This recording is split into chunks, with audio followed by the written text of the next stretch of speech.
அரசியல் கருத நேயர்களுக்கு வணக்கம். இன்று நம்மோது இன்னும் சிறப்பு இருந்து இந்திய தேசிய லீக் கட்சி நிறுவன தலைவர் திரு தடா ரஹீம் அவர்கள். வணக்கம் சார். வாங்க சார், சமீபத்தில் பனைமரம் மீறி கல்லிறக்கம் போகிறது தடையை மீறி நாம் தமிழர் பண்ணியிருந்தாங்க.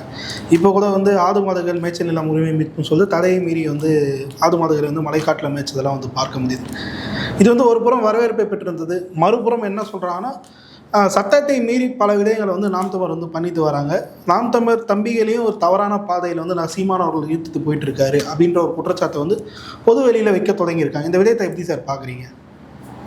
சட்டத்தை மீறினா எது சட்டத்தை மீறி? ஆடு மாடு மேய்க்கிறது சட்டத்தை மீறியே செய்யலாம். ஆடு மாடு வளர்க்குறது சட்டத்துக்கு மீறியே செய்யலாம். வனத்துறையில் மேய்க்கக்கூடாதுன்ற வனப்பகுதியில் சரி, வனத்துறையில் ஆடு மாடு மேய்க்கல, நீங்கள் கிரனேட் வெட்டுறதுக்கு மட்டும் ஆள் அனுப்புறீங்க சொல்லுங்கள். அதுதானே சீமான் சொல்கிறாரு.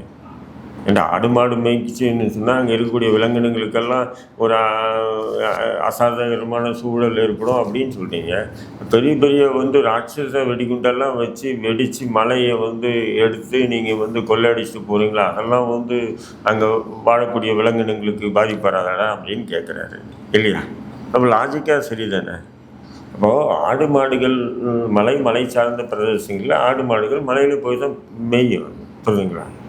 அதில் என்ன ஒரு இடையூறு இருக்குது வனத்துறைக்கு? ஏன் அதை தடுக்குது வனத்துறை சொல்லுங்கள். அல்லது இவங்க பண்ணக்கூடிய அங்கே இருக்கக்கூடிய கனிம வளங்களை கொள்ளை அடிக்கிறது ஆடு மாடு மேய்க்கிறவங்க எவனா பார்த்துட்டு போய் வெளியே சொல்லிடுவான்ற பயமா? இதேமாரி தான் சார் வனத்துறை பிரச்சனையில் வீரப்பனை ஒரு மிகப்பெரிய ஒரு குற்றவாளி ஆக்குறது இந்த வனத்துறை தானே. வீரப்பன் என்ன போய் அந்த மலை மேலே ஏறி சந்தன மரத்தெல்லாம் வெட்டி உள்நாடு வெளிநாடெல்லாம் வெட்டி விநியோகம் பண்ணிட்டு இருந்தாரா? அவர் அந்த மலையை சார்ந்த மக்கள் மலைக்கு போய் அங்கே இருக்கக்கூடிய இதெல்லாம் வேட்டையாடி அதை எடுத்துகிட்டு சாப்பிட்றது தான் அந்த மக்களுடைய இது பிரதான உணவாக இருக்குது. அப்படி ஒரு சூழலில் தான் வீரப்பனுக்கு அந்த நிலை ஏற்பட்டது. அப்போ அந்த வனத்துறை அதிகாரி வீரப்பனுக்கு எதிராக செயல்படுறாரு. என்னடா அப்படியே தொடர்ந்து செயல்படுறோம். ஃபஸ்ட்டு அடிதடி நடக்குது, அப்புறம் வழக்கு குறித்து சிறையில் தள்ளுறாரு. அப்புறம் வெளியே வர்றாங்க, இவனை விட்டா சரி வராது அப்படின்னு போட்டு அவனை கொண்டுடுறாங்க.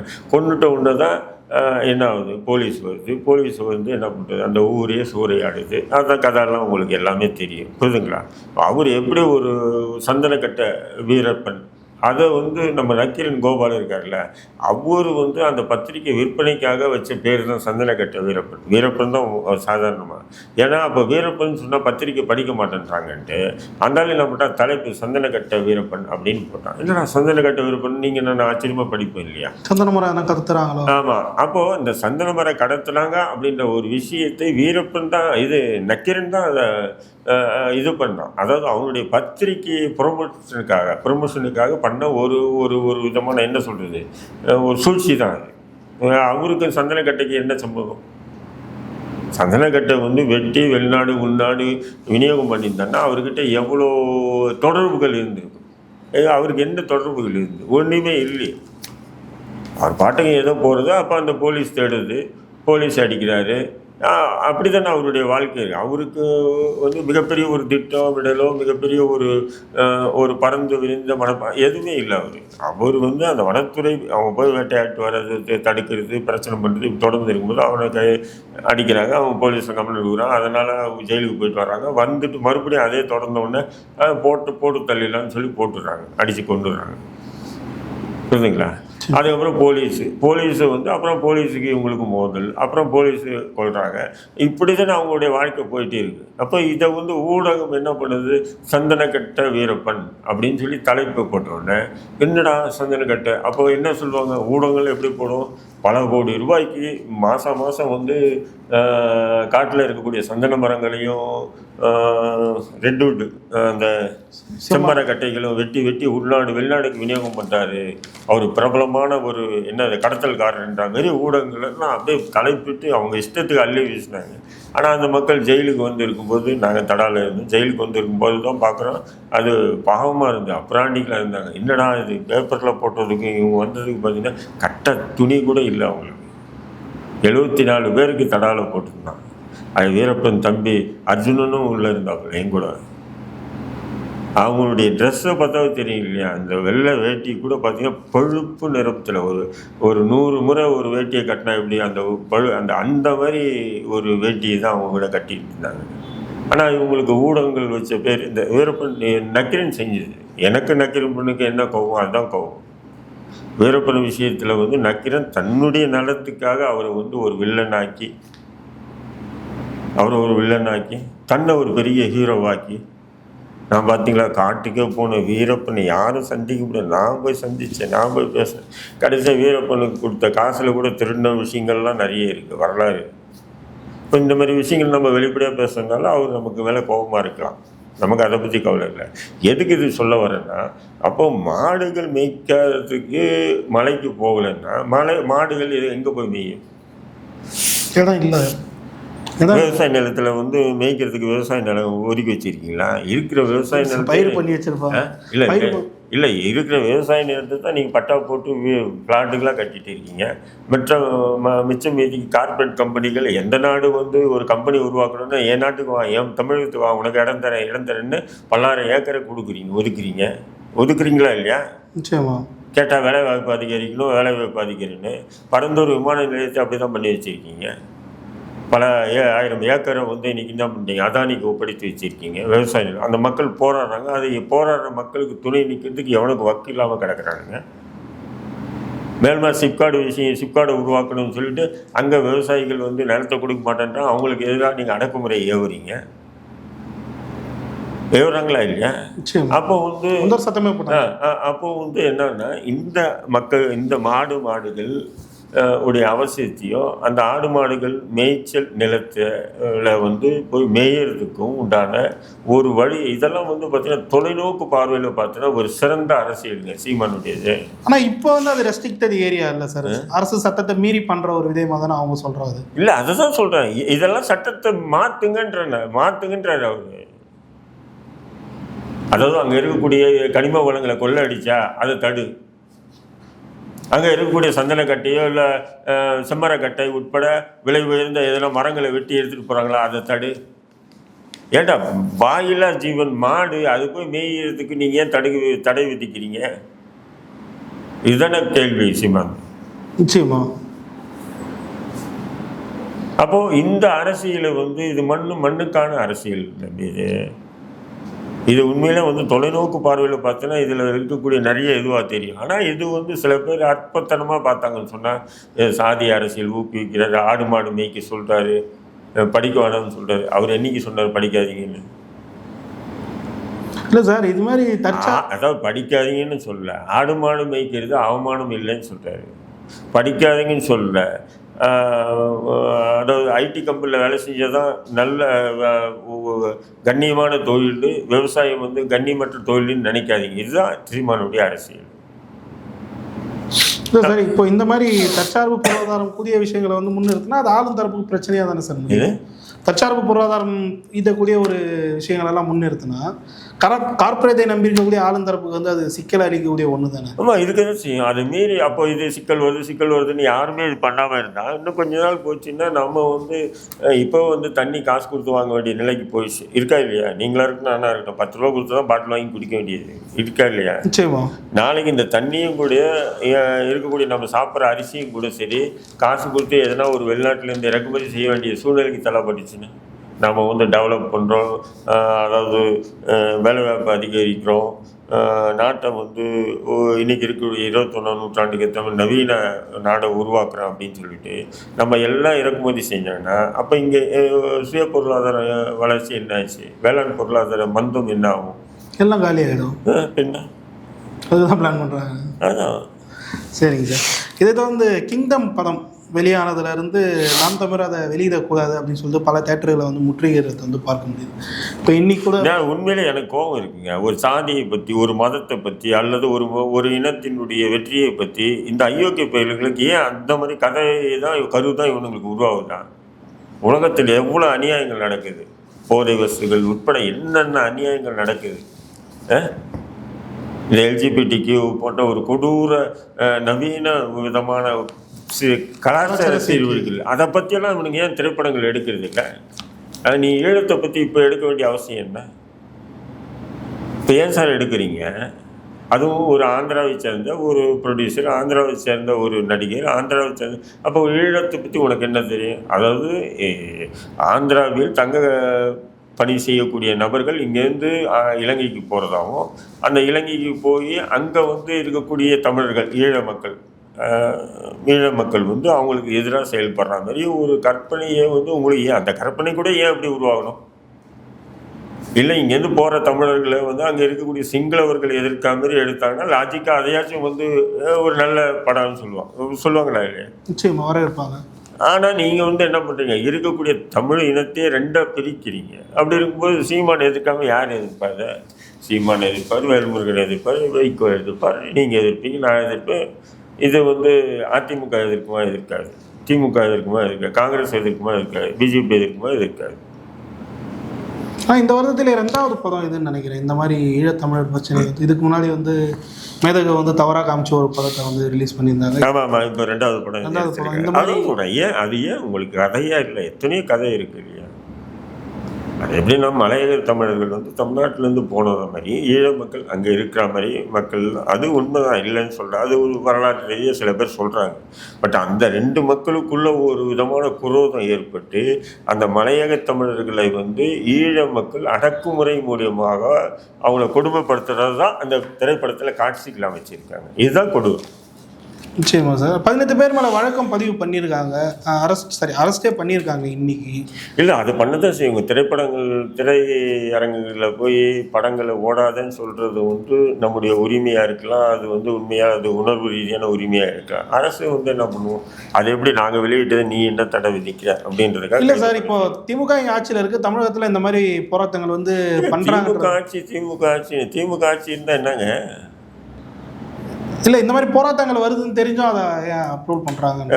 எதுக்கு பண்ணுவாங்க? அவங்களுக்கு அவங்க ஒரு கார்பரேட் அரசியலை மாறிச்சிங்க. திமுகலாம் கார்பரேட் ஆகி ஒரு பல வருஷம் ஆயிடுச்சு. இந்த மாதிரி கேரளா ஸ்டோரி வரும்போது இப்போ தான் திமுகவுக்காக கொடி பிடிச்சவன், திமுக போஸ்ட் ஓட்டுவன், திமுகவுக்காக தன்னுடைய குடும்பத்தையே அர்ப்பணித்த எத்தனை நபர்கள் இந்த தமிழ்நாட்டில் இருக்கு. அவனாலாம் எம்எல்ஏ ஆக முடியுமா? எம்பி ஆக முடியுமா? இல்லை குறைஞ்சபட்சம் ஒரு கவுன்சிலர் ஆக முடியாது. இப்போ எல்லாமே கார்பரேட்டுகள். யார்கிட்ட காசு இருக்கோ அவனை கூப்பிட்டு வருது, அவனை எம்எல்ஏ ஆக்குறது. யார்கிட்ட காசு இருக்கோ அவனை கூப்பிட்டு வருது, அவனை அமைச்சராக்குறது, எம்பி ஆக்குறது. இப்போது திமுக சார்பில் நின்று ஜெயிச்சு பாராளுமன்றத்துக்கு போயிருக்கக்கூடிய எம்பிகள் யாராவது குறைஞ்சபட்சம் ஒரு 1000 கோடிக்கு குறைவான சொத்து உள்ள ஒருத்தனை காட்டுங்க. நீங்கள் 1000-500 கோடிக்கு சொத்து, கம்மியான சொத்து, எல்லாமே அதான் கார்பரேட்டு. ஒவ்வொரு பொறுத்ததுலேயும் 5000 கோடிகளை இவனுங்க அசால்ட்டாக செலவு பண்ணுறாங்க. இந்த 5000 கோடி எப்படி செலவு பண்ண முடியும் இவனுங்களால்? உழைச்சி சம்பாதிச்சு தான் செலவு பண்ண முடியுமா? நீங்கள் சொல்லுங்கள். ஊழல் செஞ்ச காசு தான். இது போன்ற மதச்சார்பற்ற பேரில் வந்து இவங்க பண்ணக்கூடிய ஊழல்கள் மதவாத கட்சி பாஜக வந்து தகுந்த நேரத்தில் பயன்படுத்துது. எதுனா ஒரு பில்லை கொண்டு வர்றாங்க மத்திய அரசு, நான் ஆதரிக்க மாட்டேன், இல்லை சைலண்ட் ஆயிரு, இல்லை நான் சைலண்டாக இருப்பேன், எதிர்ப்பு தெரிச்சுன்னா உனக்கு அமலாக்கத்துறை ரைடு வருவான். அப்போ இவன் என்ன பண்ணுவான்? ஒரு ஃபார்மாலிட்டி ஆதரவு. எப்படி ஃபார்மாலிட்டியான எதிர்ப்பு, சம்பிரதாய முறையிலான எதிர்ப்பு. எப்படி சிஏக்கு ஒரு சம்பிரதாய முறையிலான எதிர்ப்பு, எப்படி வக்பு திருத்த சட்டத்துக்கு ஒரு சம்பிரதாய முறையான எதிர்ப்பு, இப்படி பண்ணிட்டு இவங்க அரசியல் பண்ணிட்டு இருக்காங்க. நிச்சயமா. சரி சார், இப்போது இதை தொடர்ந்து 234 தொகுதிகளிலும் கிட்டத்தட்ட வேட்பாளர் வந்து நாம் தமிழர் வந்து அறிவிச்சுட்டு வராங்க. ஒரு புறம் அது வந்து நடக்குது. மறுபுறம் பார்த்தீங்கன்னா இந்த மாதிரி கூட்டணி கணக்குகள் அவங்க வந்து இங்கே வருவாங்க அங்கே வருவாங்கன்னு சொல்லிட்டு அதிமுக அந்த மாதிரி ஒரு விஷயத்தை வந்து சொல்லிட்டு வருது. இந்த வேலையில் யாருடன் கூட்டணின்னு சொல்லிட்டு நான் வந்து என் மாநாட்டில் அறிவிக்கிறேன் அப்படின்னு சொல்லிட்டு சீமான ஒரு பக்கம் சொல்லிட்டு அதை முடிஞ்சாச்சு. தேர்தல் நெருக்கத்தில் அதை பார்க்கலாம்னு சொல்லியாச்சு. ஆனால் ஊடகங்கள் மத்தியில் இன்னுமா ஒரு கூட்டணி இடம்பெறுவார்னு ஒரு பக்கம் செய்தியை வந்து பரப்பிட்டே வராங்க. இதை எப்படி பார்க்குறீங்க? இல்லை, அது அந்த நம்பகத்தன்மையை கெடுக்குது. அந்த இளைஞர்களுக்கு உள்ள நம்பகத்தன்மை இருக்குல்ல, அதை கெடுத்து கூட்டணிக்கு வராதுன்னு சொல்லிட்டு இவங்களுக்கு நல்லா தெரியும் சீமான் போக மாட்டாரு. ஏன் போக மாட்டாருன்றீங்க? கூட்டணி போனால் எம்எல்ஏ வாய்ப்பு கிடைக்குது, ஆட்சி அதிகாரத்தில் பங்கு. ஒரு சிந்தனை, ஒரு கொள்கையோடு இருக்கிறவங்க எம்எல்ஏ ஆகணும், எம்பி ஆகணும்னு ஆசைப்பட மாட்டாங்க.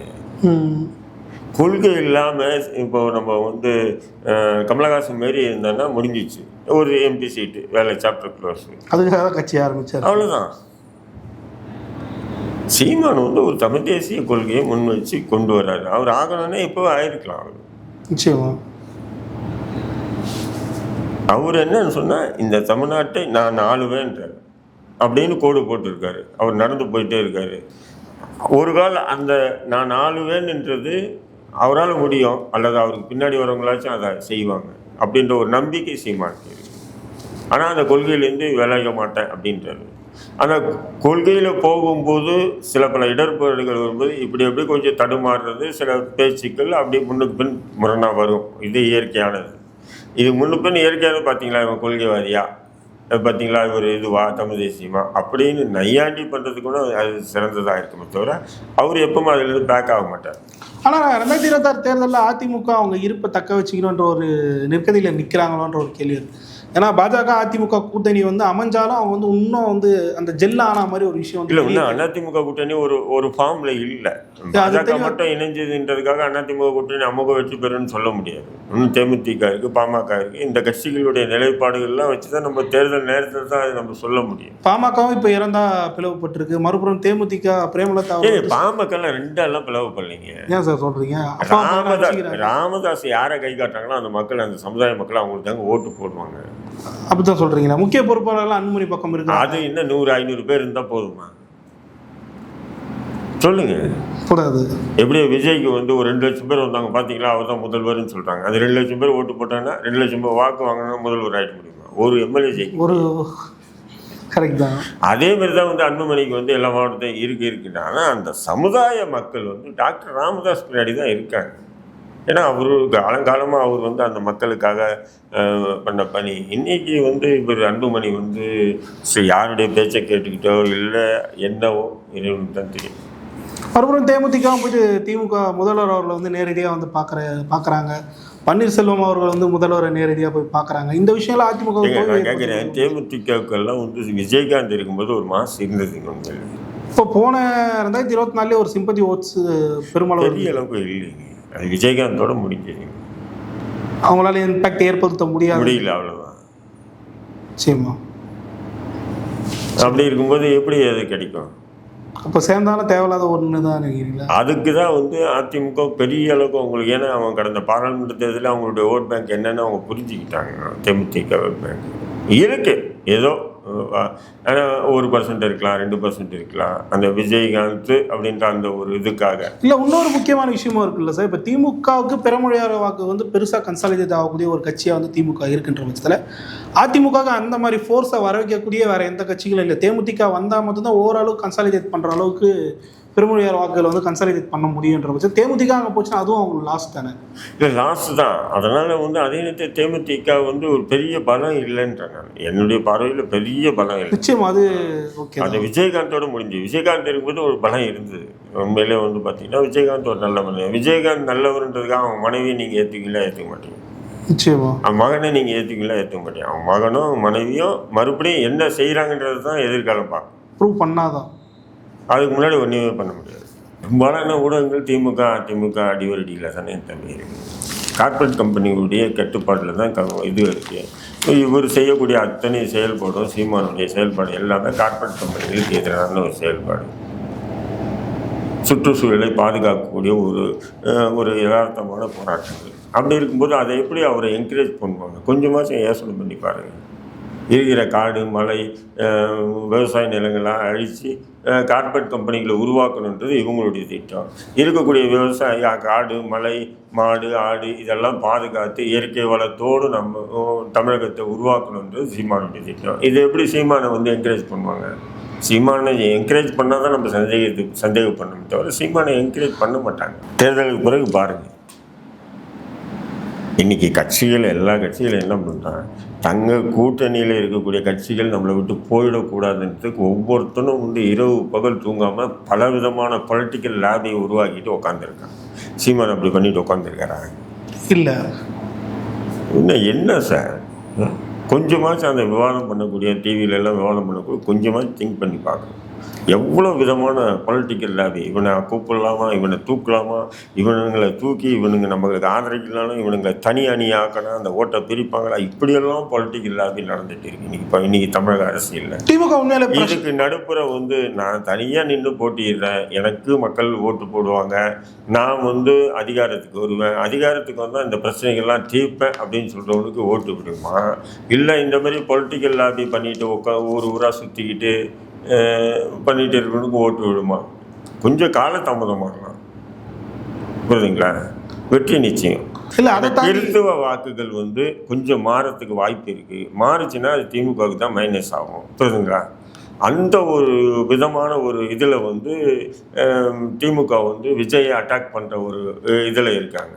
சீமான் ஏன் அட்டாக் பண்ணுறாருன்னா, அவர் காலங்காலமாக உருவாக்கி வச்சிருக்கக்கூடிய ஒரு கருத்தியல், தமிழ் தேசிய கருத்தியலுக்கு இடையில் தமிழ் தேசியமும் வேண்டும், திராவிடமும் வேண்டும்னு சொல்லும்போது நாம் ஒரு அழகாக உருவாக்கி வச்சுருக்கோம், அதை உடைச்சிட்டாங்கடாம அப்படின்ற கோபத்தில் ஏறி அடிக்கிறார். அவர் யார் விஜய் தமிழ் தேசியம் வேண்டாம், திராவிட இதுன்னு சொல்லிட்டு போயிருந்தா கூட அவர் ஏற்றுக்கிட்டு இருப்பார். ரெண்டும் ஒன்றுன்றானே அப்படின்ற அந்த கோபத்தை தான் ஏறி அடிக்கிறாங்க விஜயை. மற்றபடி விஜயெல்லாம் லெஃப்ட் ஹேண்டில் டீல் பண்ணுறாருங்க. நிச்சயமாக. சரி சார், பல்லவர் கேள்வி தெளிவாக இருந்துச்சு. நன்றி சார்.